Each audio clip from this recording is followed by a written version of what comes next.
असं म्हटलं जातं की माणूस भविष्याच्या आशेवर जगत असतो.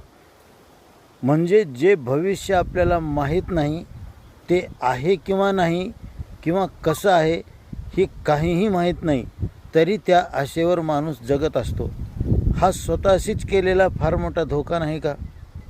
मन हे कधीच वर्तमानामध्ये सुखी नसतं, परंतु मनाला मी सुखी नाही हे मान्यही करायचं नसतं आणि म्हणून मन नेहमी भविष्याच्या आशेवर जगत असतं.